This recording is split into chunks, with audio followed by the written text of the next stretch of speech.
Bernard Tapie dédouane de nouveau Nicolas Sarkozy. Bernard Tapie juge impensable que Nicolas Sarkozy n'ait pas donné son feu vert à l'arbitrage de 2008 destiné à solder le litige l'opposant au Crédit Lyonnais, mais il a une nouvelle fois dédouané lundi l'ancien chef de l'État. Dans sa première déclaration publique depuis sa mise en examen vendredi pour escroquerie en bande organisée, l'homme d'affaires s'est dit victime d'un acharnement médiatique et d'un complot en assurant que le dossier était vide. Les enquêteurs le soupçonne d'avoir eu des liens anciens avec Pierre Estoupe, ex-juge du tribunal arbitral, qui lui a accordé 403 millions d'euros en 2008 pour régler le contentieux au sujet de la revente d'Adidas. Bernard Tapie, qui a soutenu Nicolas Sarkozy lors des élections présidentielles de 2007 et 2012, a reconnu à demi-mot ces dernières semaines avoir participé à une importante réunion fin juillet 2007 à l'Élysée concernant cet arbitrage en présence notamment de Claude Guéant, alors secrétaire général de la présidence. Il n'est pas pensable aucunement que Nicolas Sarkozy n'ait pas donné son feu vert. C'est impossible, il a forcément donné son feu vert, a-t-il dit lundi soir sur France 2.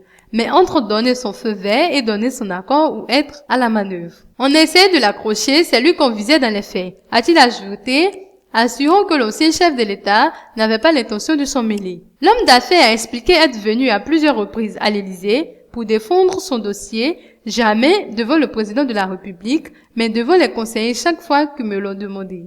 Moi, monsieur Sarkozy, je peux le voir 30 fois, pas une fois je vais lui parler de l'arbitrage. Chacun ses principes, a-t-il lancé.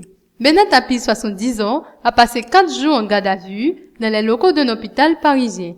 Il a été laissé libre sous contrôle judiciaire après avoir été mis en examen pour escroquerie en bande organisée. Il n'y a rien dans le dossier, a-t-il estimé lundi soir. Concernant ses liens avec Pierre Estoupe, il est revenu sur la dédicace qu'il a faite dans un livre offert aux magistrats en juin 1998. Votre soutien a changé le cours de mon destin. À l'époque, je suis mis 7 fois en examen, a-t-il dit. Je n'ai à peu près aucune chance de m'en sortir sur tous les procès en cours et d'un coup, j'apprends qu'un homme que je ne connais pas, qui est un haut magistrat, a une attitude extrêmement courageuse en me défendant dans un environnement qui m'était hostile. Il ne me connaissait pas, je ne le connaissais pas, a-t-il ajouté.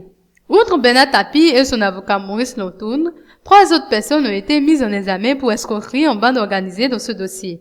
Les juges arbitres Pierre Estoupe, Jean-François Rochy, ex-président du consortium de réalisation CDR, l'organisme chargé du passif du Lyonnais, et le PDG de France Télécom, Stéphane Richard, l'ex-directeur de cabinet de l'ancienne ministre de l'économie, Christine Lagarde. Cette dernière a pour sa part été placée sous le statut de témoin assisté.